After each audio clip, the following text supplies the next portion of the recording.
ইউএসের immigration visa প্রত্যাশীদের গলার কাটা হয়ে দাঁড়িয়েছিল এই ভিসা পজ। প্রতিনিয়ত কিন্তু সবাই দিন গুনছে যে কবে এই ভিসা পজটা উঠবে। তো তাদের জন্য একটা সুখবর নিয়ে আসলাম। ইউএসের ফেডারেল কোর্ট একটা যুগান্তকারী রায়ের মাধ্যমে এই ভিসা পজকে বাতিল করেছে। তো কি সেই রায় বা এই রায়টা কিভাবে এফেক্ট করতে পারে, কবে নাগাদ সম্পূর্ণভাবে ভিসা পজটা উঠে আপনারা ভিসা নিতে পারবেন, সেটাই আলোচনা করব আজকের এই ভিডিওতে। চলুন শুরু করা যাক। তার আগে বলে নিচ্ছি, যারা আমাদের চ্যানেলে নতুন বা আমাদের চ্যানেলটি এখনও সাবস্ক্রাইব করেনি, please hit the subscribe button. আর যারা অলরেডি সাবস্ক্রাইব করেছেন তাদেরকে অসংখ্য ধন্যবাদ।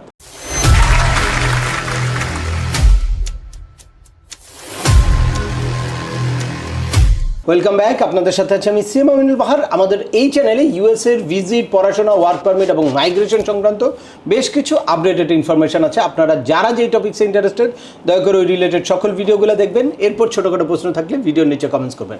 আর তারপরেও একান্ত কোনো ব্যক্তিগত পরামর্শ বা আমাদের কোনো সার্ভিস নিতে চাইলে ডিসক্রিপশানে থাকা হোয়াটসঅ্যাপ নাম্বারে অ্যাপয়েন্টমেন্ট বুক করে সরাসরি যোগাযোগ করতে পারেন। অ্যাট দ্য সেম টাইম আমাদেরকে ইমেল করতে পারেন এবং আমাদের ইউটিউব, ফেসবুক ও ওয়েবসাইটগুলো ফলো করে সবসময় আমাদের সাথে যুক্ত থাকতে পারেন। এই নিয়ে চলে আসে আজকের মূল আলোচনায়। যেই নিউজের জন্য আপনারা আসলে দীর্ঘদিন ধরে ওয়েট করছেন বা আমরাও যারা প্রতিনিয়ত আপনাদের সাথে কানেক্টেড, মনে হচ্ছে যে কবে এই ভিসা পজটা উঠবে। আমি সবসময় বলছিলাম যে কোনো সময় ভিসা পজটা উঠে যাবে।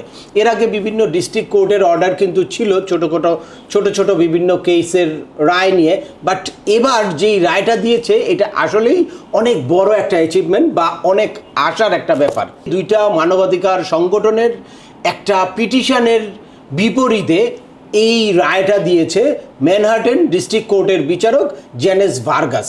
তো তাদের এই রায়ে সম্পূর্ণভাবে বাতিল করেছে যে পররাষ্ট্র মন্ত্রণালয়ের যেই ভিসা নীতি বা যেই এই পজের যেই নীতি, এইটা তাদের সেন্ট্রাল ফেডারেল যেই ইমিগ্রেশন আইনটা, এই আইনটাকে পরিপূর্ণভাবে লঙ্ঘন করে। এই আইনে কোনোভাবেই কোনো পার্টিকুলারলি দেশের জন্য বয়স, স্বাস্থ্য, শিক্ষা বা কোনো রিজিওনাল ক্যাটাগরিতে কাউকে আলাদা করে এই ভিসা থেকে, ইমিগ্রেশন ভিসা থেকে তাকে দূরে রাখা যাবে না।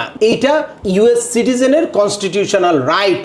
এই রাইটের বিপরীতে যেই পজটা, এইটা সম্পূর্ণ এই ইমিগ্রেশন আইনের মানে একটা লঙ্ঘন বা আইনের পরিপন্থী বলতে পারেন। অ্যাট দ্য সেম টাইম বিচারক এই কথাও বলেছে যে পররাষ্ট্রমন্ত্রী মার্কো রুবিও যেই নির্দেশনাটা জারি করেছে, এই নির্দেশনা জারি করার অর্থাৎ এই ৭৫ দেশের ভিসা পজ রাখার কোনো আইনগত অধিকারই তার নাই। দ্যাটস মিন এটা অনেক বড় একটা চ্যালেঞ্জ ছুড়ে দিয়েছে ট্রাম্প প্রশাসনকে। এখন আসি যে এই রায়ের কনসিকুয়েন্সটা কী হবে বা রায়ের এফেক্টটা কী হবে, কবে থেকে ভিসা চালু হতে পারে। এখন আপনারা যারা ভাবছেন যে এখনই ভিসা চালু হয়ে যাবে বা পুরোপুরি উঠে গেল, তাদের জন্য বলবো যে এখনও আসলে এই রায় কার্যকর হতে আরেকটু সময় লাগবে। এর মধ্যে সরকারকে নির্দিষ্ট একটা সময় দেওয়া হয়েছে 11ই সেপ্টেম্বরের মধ্যে। তারা চাইলে এই রায়ের বিরুদ্ধে আপিল করতে পারবে বা স্টে করানোর জন্য একটা পিটিশন ফাইল করতে পারবে বা যে কোনো আইনগত ব্যবস্থা গ্রহণ করতে পারবে। যদি এই 11ই সেপ্টেম্বরের মধ্যে গভর্নমেন্ট কোনো রকম কোনো ব্যবস্থা গ্রহণ না করে, তাহলে কিন্তু এই অর্ডারটা বাতিল হয়ে যাবে এবং ভিসা দেওয়া শুরু হয়ে যাবে। তো আপনারা যারা অলরেডি এই ভিসা বুলেটিনে কিন্তু বিশাল একটা পরিবর্তন এসেছে, অনেক বড় একটা গ্রুপ কিন্তু অলরেডি নতুন করে ডকুমেন্ট ফাইলিং ডেট কারেন্ট হয়েছে এবং ফাইনাল অ্যাকশন ডেট কারেন্ট হয়েছে। তারা যারা যেই অবস্থায় আছেন তাদের প্রত্যেকের জায়গা থেকে সঠিকভাবে আপনারা ডকুমেন্ট ফাইল করবেন, ইন্টারভিউর জন্য প্রিপারেশন নেবেন। যখনই এই পজটা উইথড্র হয়ে যাবে পুরোপুরিভাবে বা গভর্নমেন্ট যদি কোনো স্টে অর্ডার না করে বা গভর্নমেন্ট যদি কোনো পদক্ষেপ না নেয়, তাহলে তো খুব শীঘ্রই আমরা আশা করছি এই পজটা উইথড্র হয়ে যাবে। পজটা উইথড্র হলে সাথে সাথেই যারা অলরেডি ইন্টারভিউ দিয়েছে তাদেরকে কিন্তু পাসপোর্ট সাবমিশনের মেইল দিতে শুরু করবে। এর মধ্যে কোনো রকম কোনো চেঞ্জ আসতে পারে, লাইক কোনো ডকুমেন্ট নতুন করে জমা দিতে পারে, কাউকে নতুন করে মেডিকেল করতে পারে।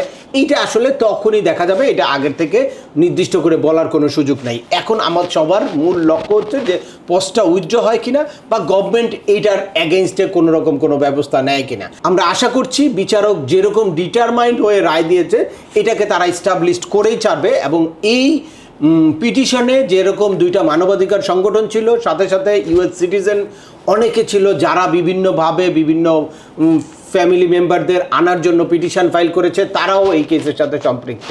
এবং শুধু বাংলাদেশ নয়, বিভিন্ন দেশ, ইউরোপিয়ান বিভিন্ন কান্ট্রি আছে, অ্যারাবিয়ান বিভিন্ন কান্ট্রি আছে, আফ্রিকার বিভিন্ন কান্ট্রি আছে। এই 75টা দেশ কিন্তু টোটাল ইমিগ্রেশন ব্যবস্থার প্রায় 40% পিপল। তো এই 40% পিপলকে বাইরে রেখে কোনো একটা আইন করা বা এইটা অনির্দিষ্ট কালের জন্য বন্ধ রাখা, এটা কিন্তু কিছুতেই যৌক্তিক না, বা এইটা কোর্ট কিছুতেই মেনে নেবে না। এর কারণে আমরা আশা করছি খুব শীঘ্রই আপনাদেরকে সেই কাঙ্ক্ষিত সুখবর দিতে পারবো, যেটার মাধ্যমে আপনাদের ভিসা দেওয়া শুরু হবে। তো আজকের ভিডিওটি আর দীর্ঘায়িত করছি না। আশা করি এই ভিডিও থেকে আপনারা এই ভিসা পজ নিয়ে কি অর্ডারটা হয়েছে আর এই অর্ডারের কনসিকুয়েন্সটা কি হতে পারে সেটার ব্যাপারে ক্লিয়ার একটা ধারণা পেয়েছেন। তারপরেও আপনাদের যদি এই সংক্রান্ত কোনো রকম কোনো প্রশ্ন থাকে অবশ্যই আমাকে কমেন্টস করে জানাবেন। আর ভিডিওটি ভালো লাগলে বা তথ্যবহুল মনে হলে লাইক দিয়ে আপনার বন্ধুদের মাঝে শেয়ার করে দিবেন, যাদের এই ইনফরমেশনগুলো অত্যন্ত প্রয়োজন। আবার দেখা হবে নতুন কোনো গুরুত্বপূর্ণ টপিকস নিয়ে। সে পর্যন্ত সবাই ভালো থাকবেন, সুস্থ থাকবেন এবং আমাদের চ্যানেলের সাথেই থাকবেন। আল্লাহ হাফেজ।